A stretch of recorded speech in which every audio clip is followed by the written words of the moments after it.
Saludamos al economista Marco Flores, él es secretario ejecutivo del Foro de Economía y un destacado analista de la economía ecuatoriana.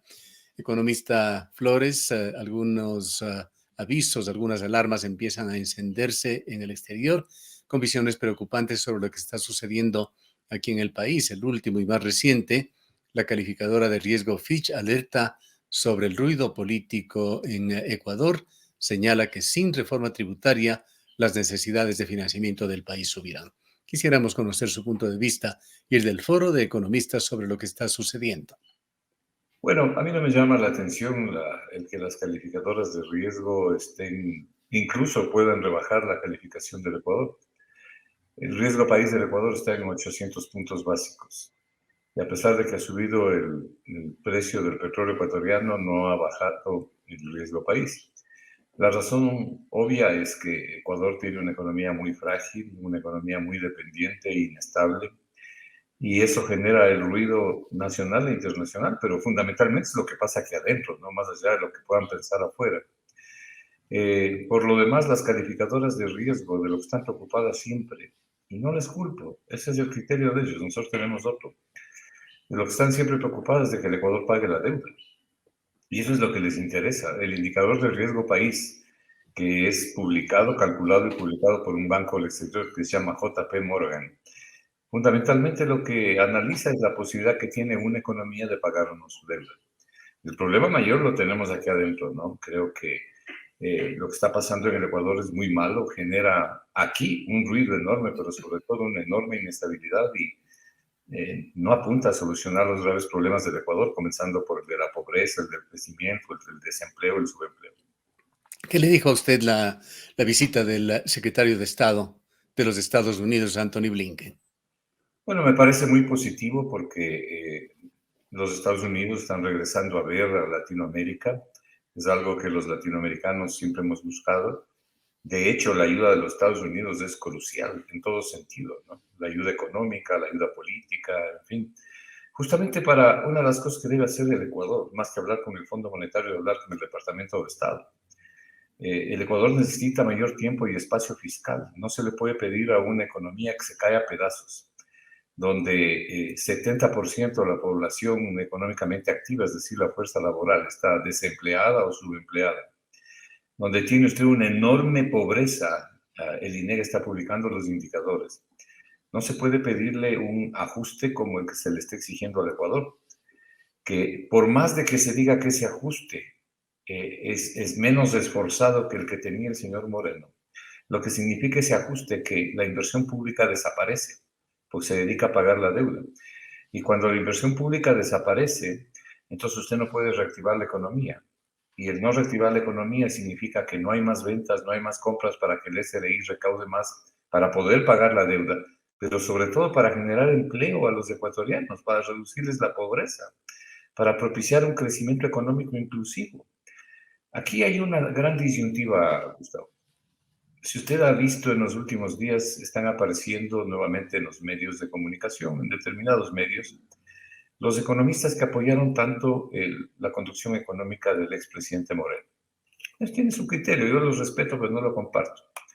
¿Y qué es lo que dicen ellos? Que hay que cubrir el déficit, que si no se puede cubrir el déficit no va a haber crecimiento económico y que por lo tanto los esfuerzos tienen que dedicarse a mayores impuestos para cubrir el déficit. Lo han dicho así exactamente.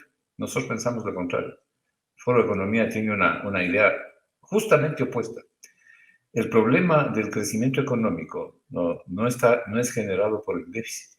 Es justamente al revés. La causalidad económica es al revés. La ausencia o la insuficiencia de crecimiento económico es la que produce el déficit.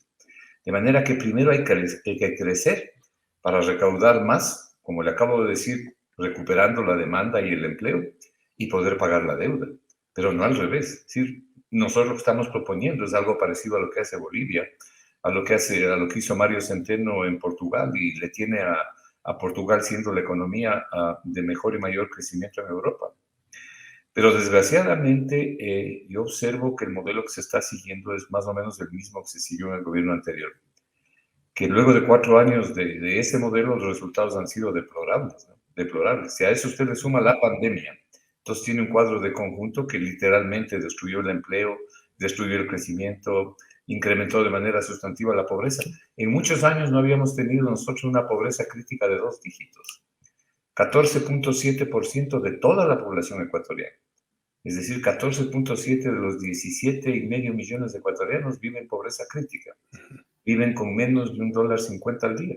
Una cosa Economista Flores, haciendo relación a lo que usted señala, esta situación delicada, por decirlo menos, de la economía ecuatoriana y de los ecuatorianos, el delegado del gobierno del señor Biden venía más allá de los temas de cortesía, de diplomacia, de afinidades, con un mensaje claro del gobierno de Biden, en el sentido de que no solamente Ecuador, que Latinoamérica ha quedado muy rezagada del comercio mundial, y esto está redundando en falta de oportunidades y en altos costos para sus habitantes. efectivamente así es, efectivamente así es. Cuando uno mira las cifras de los países latinoamericanos que publica la CEPAL, entre otros organismos, ¿no? El Banco Mundial, el Fondo Monetario, el BID, uno llega fácilmente a esa conclusión. Pero en el Ecuador yo creo que hoy por hoy es un caso muy especial. Aquí se ha desatado una guerra de todos contra todos. Es lamentable ver el nivel de violencia que hay, sobre todo en las redes sociales. No se respeta la honra de la persona ni la privacidad de nadie. Hay gente que hace aseveraciones únicamente desde su sesgo ideológico, político, desde su ignorancia o desde su mala fe, sin respetar al resto. Hemos perdido el respeto por el resto. Y eso es verdaderamente lamentable, ¿no? Es decir, si no nos entendemos nosotros al interior del país, ¿cómo queremos que nos entiendan afuera? ¿Cómo queremos que no haya ruido afuera? De manera que, para tomar uno de mis artículos de hace algunos días atrás, hay que bajar el nivel de bronca que hay en el país, Gustavo, porque si no, no vamos a ningún lado. Mire, podemos discrepar, podemos tener criterios incluso opuestos, pero hay que decirlos con respeto, con consideración, y sobre todo sustentándolos, ¿no? Sustentándolos técnicamente. Mi criterio es que se está equivocando nuevamente la dirección de la política económica y se está equivocando la causalidad. Y así no vamos a poder salir del estancamiento en que nos encontramos, del retraso tremendo que tiene el Ecuador, de la falta de o insuficiente crecimiento económico. ¿Cómo puede ser un programa económico que proponga en los 4 años crecer 2.8%? Esto es algo muy importante para poder entender mejor la crítica que se hace. ¿Cuál es su visión? ¿Cuál es su lectura de todo lo que se ha dicho, se ha hecho, se ha publicado también, incluyendo las reformas legales que se han enviado y se van a enviar nuevamente a la Asamblea Nacional?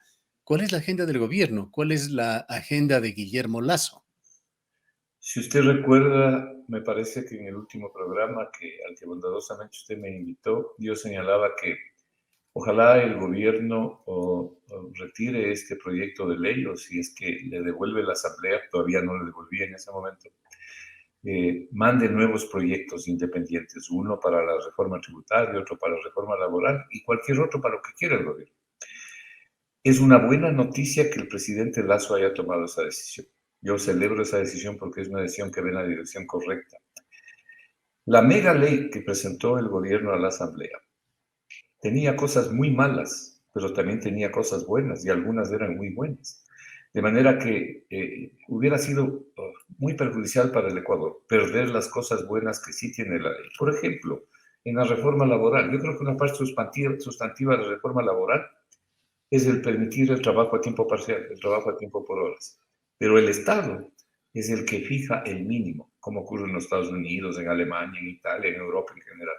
El Estado es el que está fijando cuánto es lo que debe, el salario básico que se debe pagar. Pero permitir el trabajo a tiempo parcial, sin duda alguna. Ahora, aquí también hay algunas mentiras, ¿no? Y si es que uno quiere ser un poco más piadoso, digamos, equivocaciones. Yo he escuchado a algunos analistas e incluso a funcionarios del gobierno que dicen, necesitamos aprobar esta mega ley porque estamos preocupados de los otros 7 de cada 10 que no tienen trabajo. Esa es una gran mentira, o por lo menos una gran equivocación. Las leyes no producen trabajo.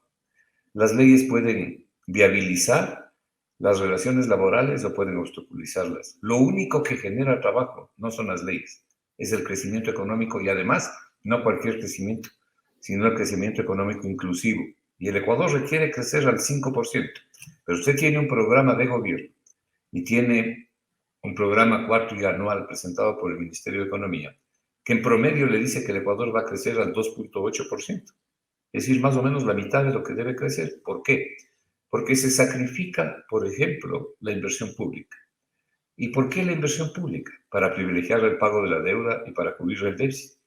Ahora le invito a mirar un poco hacia atrás. Los últimos 10 años, no solamente que cae la tasa de crecimiento de la economía, usted puede ver cómo cae la tasa de crecimiento de la economía del PIB. Y en el año 2019 el crecimiento fue cero, y en el año 2020 el crecimiento fue negativo, es decir, se contrajo en menos 7.8. Pero le digo, no solamente cae el crecimiento económico, los déficits fiscales, el déficit global, ha permanecido en los últimos 10 años. En el gobierno anterior se hicieron ajustes, sobre todo en los últimos 3 años, se dijeron que se cubría el déficit. Pues resulta que le entregaron al gobierno del presidente Lazo un déficit de 7 puntos del PIB. Es decir, nunca se cumplió lo que se dijo. Mientras tanto, se contrajo la economía brutalmente porque se contrajo la inversión. ¿Qué es lo que estoy proponiendo, Gustavo?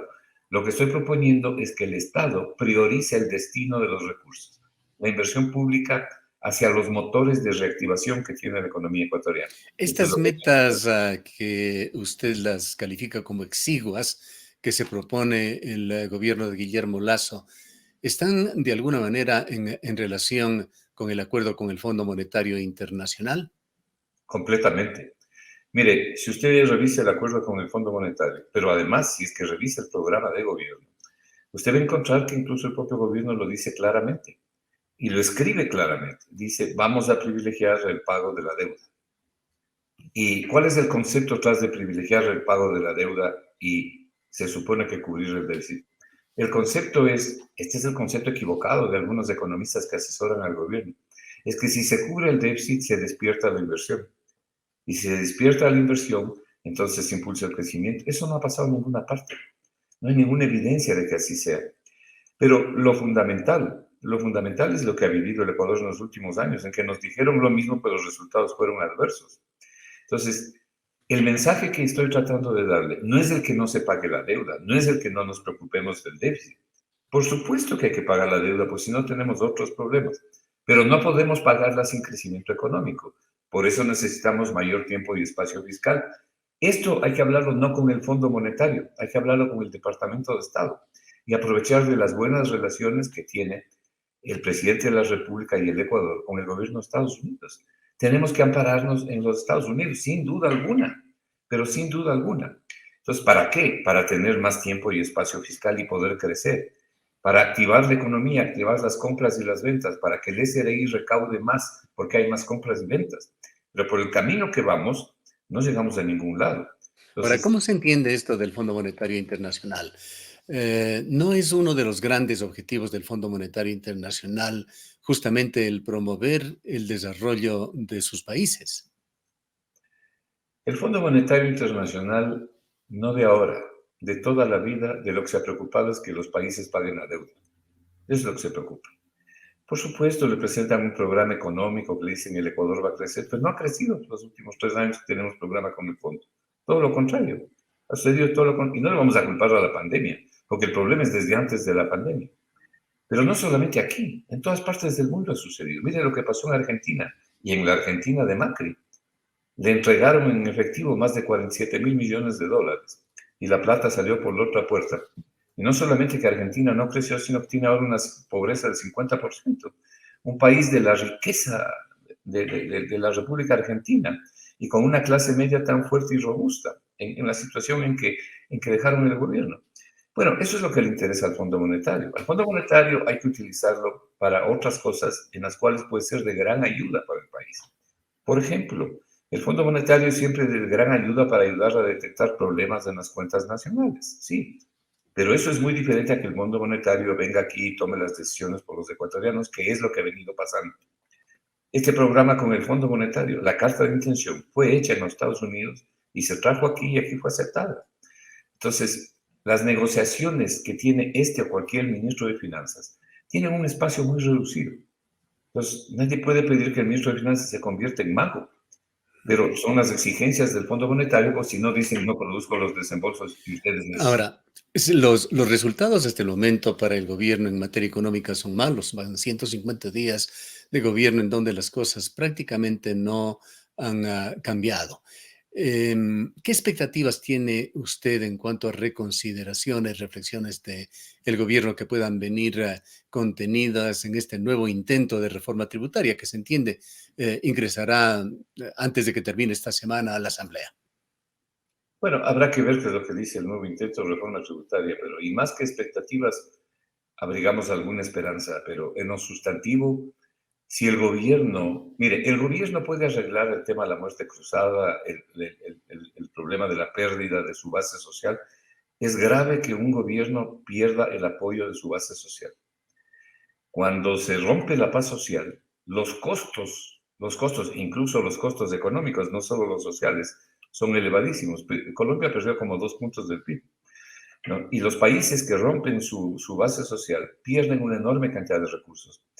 Entonces, lo fundamental es que el gobierno cambie la conducción económica y salga de los asesores que tiene ahora que le están llevando por un camino equivocado. Eso además le puede permitir recuperar no sé si la palabra es popularidad, yo llamo la base social que requiere todo gobierno, la base social de apoyo. Solucionar el problema de la muerte cruzada, pues la muerte cruzada es una especie de, es como darle a un mono una navaja para ver qué es lo que hace, ¿no? Es una guillotina que se sabe cómo comienza, pero no sabe cómo termina. Es decir, poner al país en un riesgo enorme, cuando lo que se puede hacer es solucionar el problema que hay actualmente y llevarle al Ecuador por buen camino, conducirlo adecuadamente, conducir la economía adecuadamente, no cometer los errores del pasado. Cuando nos están hablando de reactivación económica, la pregunta es al gobierno, ¿cuál reactivación económica? La de promedio de 2.8 en 4 años. Eso no es verdaderamente una reactivación económica. Vea Gustavo, mire las estadísticas del propio Fondo Monetario, del BID, del Banco Mundial, de la CEPAL.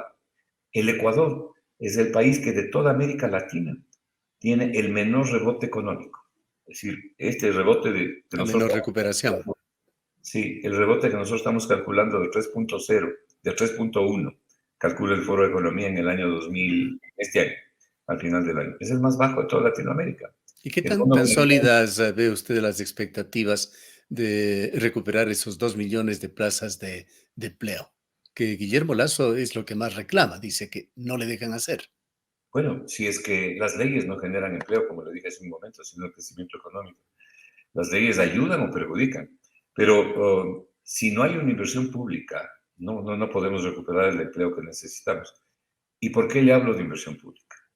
Le hablo de inversión pública porque el sector privado está fuertemente golpeado por la pandemia. Ujú. Las puertas del crédito internacional, que no sean los multilaterales, están cerradas para el Ecuador. El Ecuador tiene un riesgo país de 800 puntos.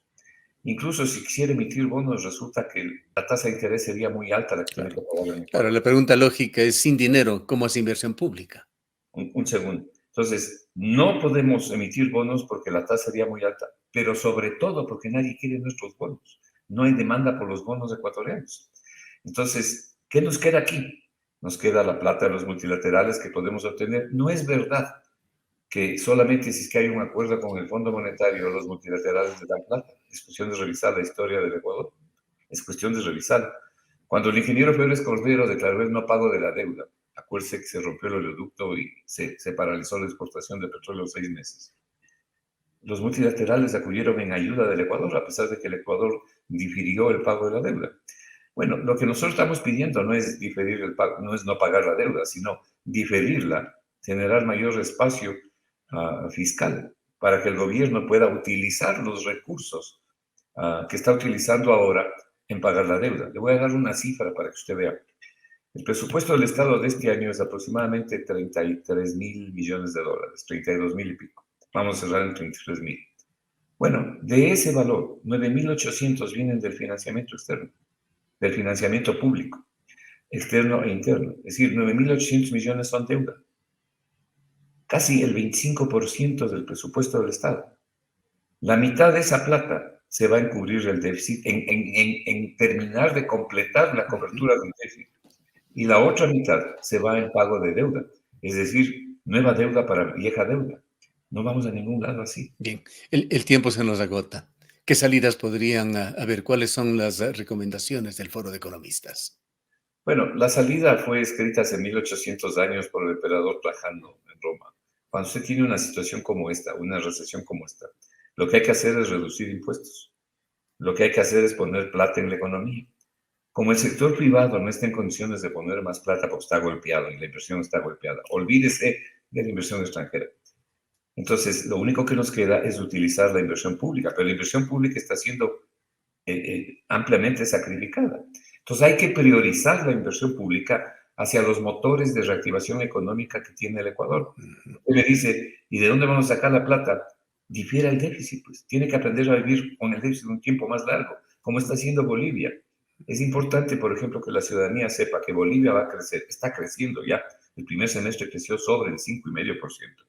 Y sin embargo, el déficit estimado por el gobierno boliviano este año es 9,7% del PIB. Lo que le está diciendo es que están más preocupados del crecimiento que del déficit.